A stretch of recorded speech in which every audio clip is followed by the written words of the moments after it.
Hey guys, it's Drew again. I wanted to do a quick video as a video response to Mike, Baseball Collector, over on his channel. He's been hitting some huge numbers, 6,000 subs, I think 1 million views, and what was it, 1,000 videos. So congratulations, Mike. It's a lot of achievement, a lot of work, and I'm sure just an immense amount of fun getting that far. So I appreciate all what you do for the hobby, for us collectors, and just kind of bringing us together and having this great community that we all really enjoy being a part of. But if you don't know, and you probably do because you've seen them, but Mike wants us to do a video response about talking about our pet peeves within the hobby. And for me, I typically try to be fairly positive about the community, about the hobby, and I really don't get super annoyed at a lot of stuff. Part of that is probably because I'm not actively out there in shows and online purchasing a lot of stuff.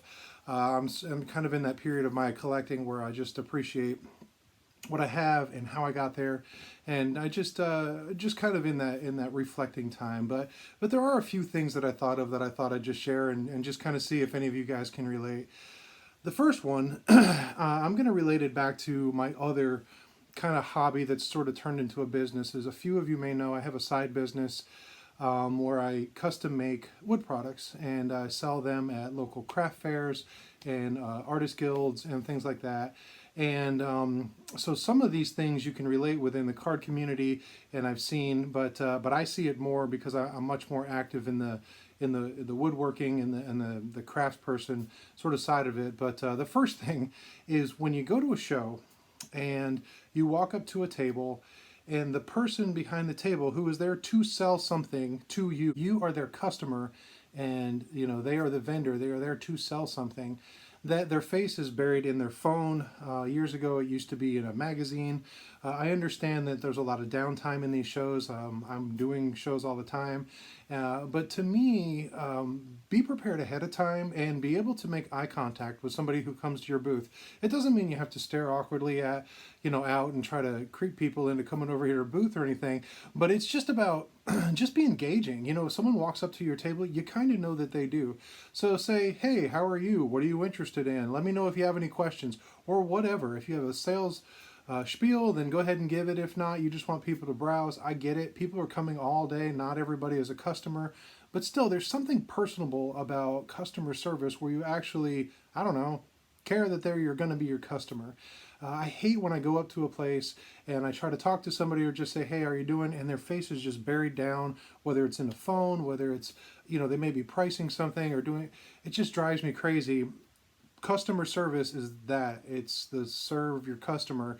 And part of that has to do with having a smile, have a positive attitude, be excited about the fact that someone's coming to your stuff, because when you're at a show, there's literally dozens, if not hundreds or even thousands of other vendors out there, but this person came to your booth for some particular reason. Find out what that is and be a little bit engaging. So that's my first one, is if you're a dealer or when you go up to a dealer, just be engaging and look at people. It doesn't mean you have to sit there and do a song and dance to try to get them to buy anything, but at least have the common courtesy to give a little eye contact, maybe a smile, and a polite greeting. Hey, how you doing? Second one also has to do with, I'm going to relate it back to woodworking. So when I make something, when I create something, I have learned, and I've heard this much within that hobby, that I am my biggest critic. When I create something or make something, I am looking at all the fine little details. I am looking at where this joint didn't quite match up, or this didn't come out exactly square the way I thought it should, or whatever. You have to remember, as a creator in my case, that a person is not looking at the details. They are looking at the product as a whole. Card collectors are worse than woodworkers, in my opinion, when it comes to this. And here's what happens. People will hold up a card and say, here's my 1964 Carl Yastrzemski card.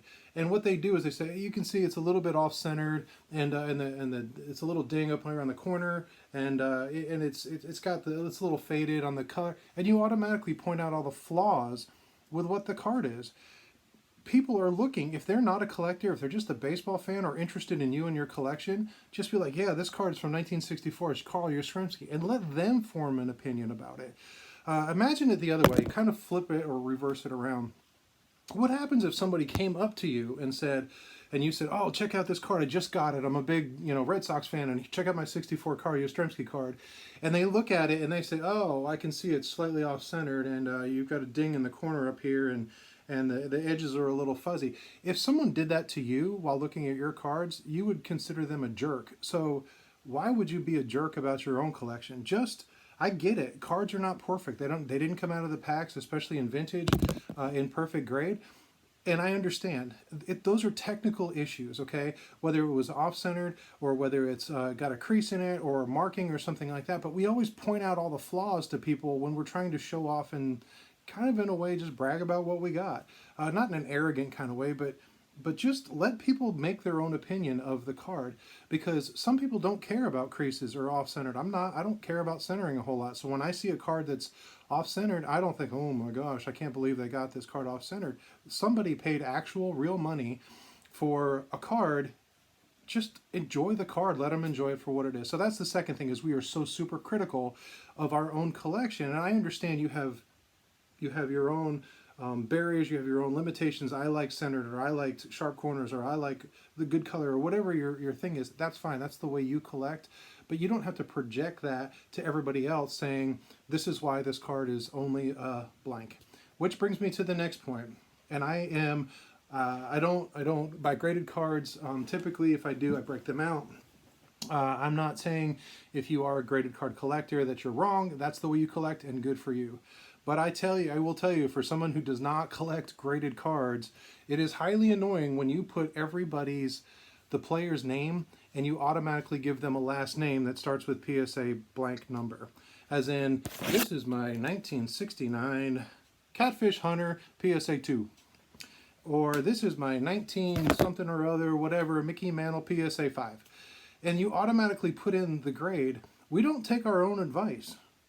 The advice that you hear more often than not within the hobby, especially within the graded community, is buy the card, not the grade. However, you do that, you buy it for good eye appeal, for a good price, you buy it for what you could afford, or whatever your reasonings are for you picking up that specific card.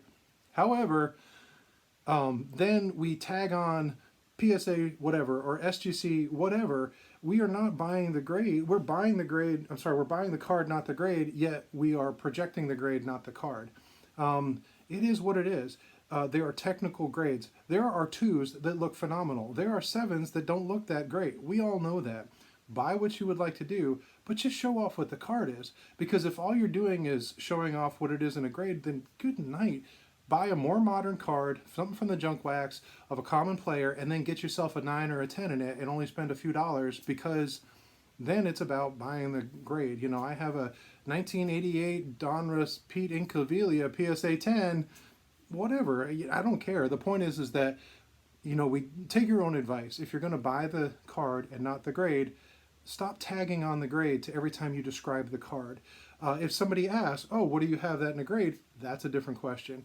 If you're trying to be consistent, so I want to get everything in a graded in a 3, that's fine, but you don't have to say it every time, at least for me. But I don't buy graded cards, so it doesn't matter to me as much. Anyway, those are some of my pet peeves. They're not a big deal. Overall, guys, enjoy the hobby. Show some stuff off.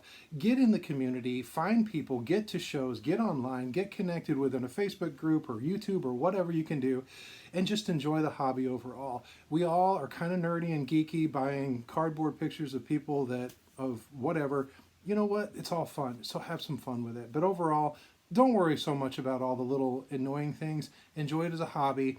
I watched Jason, Mr. Fisher Bike's video yesterday, and do it as a release, just like he talked about. Do it as a way to get away from some of the stresses and pressures of life. Don't get so wrapped up in all this stuff. Just enjoy the hobby, enjoy each other, enjoy the stories that you create. But anyway, there you go. So until next time, you guys be good.